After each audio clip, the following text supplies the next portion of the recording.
வெண்ணிலாவோட ஆட்டத்துக்கு ஒரு முற்றுப்புள்ளி வைக்கணும் அப்படின்னு சொல்லி யாரெல்லாம் நினைக்கிறீங்களோ அவங்களான வீடியோக்கு லைக் பண்ணிக்கோங்க. ஆமாங்க, ஊரு ஃபுல்லா சொல்லிட்டு அலையறாங்க வெண்ணிலா எனக்கும் விஜய்க்கும் கல்யாணம் அப்படின்னு சொல்லிட்டு. பட் மீடியாக்காரங்க கேட்கும்போது விஜய் ஸ்ட்ராங்கா சொல்லிட்டாரு, என்னோட மனைவி காவேரி தான், அவளை தாண்டி நான் இன்னொரு பொண்ணை கல்யாணம் பண்ணிக்கிறதுக்கான வாய்ப்பே கிடையாது அப்படின்னு சொல்லிட்டாங்க. சோ லாஸ்ட் எபிசோட் நடந்த முக்கியமான விஷயங்கள் அப்படின்னு பாத்தீங்கன்னா இவ்வளவுதாங்க. அண்ட் நாளைக்கு எபிசோட்ல என்ன நடக்க போகுது அப்படின்னு பாத்தீங்கன்னா, நம்ம விஜய் ராகினியை வந்து வைராரு, ஏன் இந்த மாதிரி பண்ணிக்கிட்டு இருக்கேன், உனக்கு நான் படிச்சு படிச்சு சொல்லிட்டேன், என் விஷயத்திலயும் சரி காவேரி விஷயத்திலயும் சரி தலையிடாத அப்படின்னு சொல்லிட்டேன், எல்லாமே உனக்கும் உங்க அப்பனுக்கும் தெரிஞ்சுதான் நடக்குது அப்படின்றது எனக்கு நல்லாவே தெரியும், ஆனா தெரிஞ்சும் நான் உன்னை விட்டுக்கிட்டு இருக்கேன் பாத்தியா, இதெல்லாம் என்னோட தப்பு தான் அப்படின்ற மாதிரி சொல்லிட்டு ராகினியை திட்டுறாரு.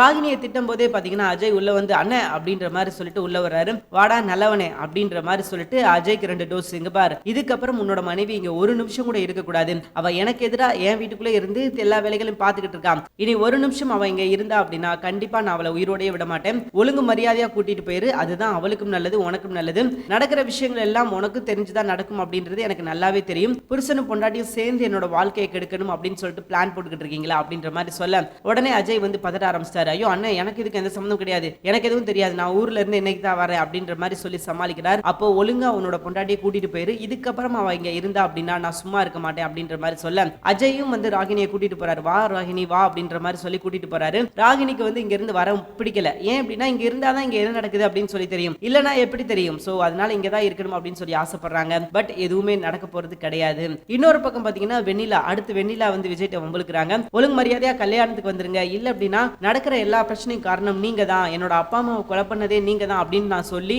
நான் மீடியா முன்னாடி உங்களை அசிங்கப்படுத்திடுவேன் அப்படின்ற மாதிரி சொல்ல விஜய்க்கு என்ன பண்றதுன்னே தெரியல. தாத்தா பாட்டி என்னம்மா இப்படி பேசிக்கிட்டு இருக்க, உன்னை நல்ல பொண்ணு அப்படின்னு சொல்லி தான் நினைச்சேன், ஆனா நீ நாளுக்கு நாள் நடந்துக்கிற விதங்கள் சத்தியமா எனக்கு பிடிக்கல அப்படின்ற மாதிரி தாத்தா சொல்றாரு. அதெல்லாம் எனக்கு தெரியாது, நாளைக்கு கல்யாணத்துக்கு விஜய் வந்தே ஆகணும் அப்படின்ற மாதிரி சொல்லிட்டு அவங்களும் கிளம்புறாங்க. விஜய் அடுத்து என்ன முடிவு எடுக்க போறாரு, நாளைக்கு கல்யாணத்துக்கு போவாராம். சோ இவ்வளவு நாள் வரைக்கும் வெண்ணிலா மேல ஒரு கருணை இருந்தது, ஒரு கரிசனை இருந்தது, ஏன்னா இதுக்கு முன்னாடி அவர் லவ் பண்ணிருக்கார் அப்படின்றதுனால வெண்ணிலாவுக்கு ஏதாவது ஒரு நல்ல விஷயம் நடந்துடணும் அப்படின்னு சொல்லி தான் அவர் ஆசைப்பட்டாரு. ஆனா அந்த மாதிரி எந்த ஒரு விஷயமும் நடக்கல.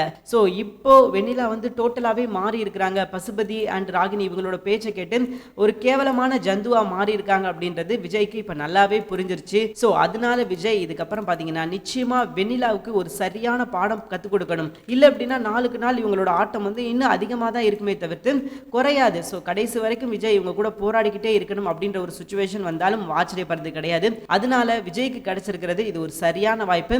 இந்த வாய்ப்பை விஜய் பயன்படுத்தி எல்லாரும் பிரஸ் எல்லாம் கூப்பிட்டு வச்சு அவர் வந்து காவேரி தான் என்னோட மனைவி அப்படின்ற மாதிரி சொல்லிட்டாரு. பட் இந்த முறை தாலி யாருக்கு கட்டணும் அப்படின்னா காவேரிக்கு தான் கட்டணும். வெண்ணிலா எல்லா ஏற்பாடையும் நிச்சயமா பண்ணுவாங்க, ஆனா விஜய் கல்யாணம் பண்ண வைக்கிற போறது காவேரியை தான் அப்படின்றது நல்லா தெரியுது. சோ பார்க்கலாம் இதுக்கப்புறம் இந்த பிரச்சனை எப்படி கொண்டு போறாங்க அப்படின்றது. பட் கல்யாணம் வந்து இன்னைக்கு எபிசோட்லயும் கிடையாது, நாளைக்கு எபிசோட்லயும் கிடையாது, அதுக்கு அடுத்த நாள் எபிசோட்ல மட்டும்தான் அப்படின்ற மாதிரி நம்மளால புரிஞ்சுக்க முடியுது. பார்க்கலாங்க விஜய் இதுக்கப்புறம் என்ன முடிவு எடுக்கிறாரு, அந்த முடிவை சமாளிக்க என்ன பண்ண போறார் அப்படின்றது இனி வர்ற எபிசோட்ல தெரியும். சோ சீக்கிரமே வெண்ணிலாவை இந்த கதையை விட்டு அடிச்சு துரத்தணும் அப்படின்றது தான் நம்ம எல்லாரோட ஆசை. கண்டிப்பா அது நடக்கும் அப்படின்ற நம்பிக்கை இருக்குது. தேங்க்யூ ஃபார் வாட்சிங்.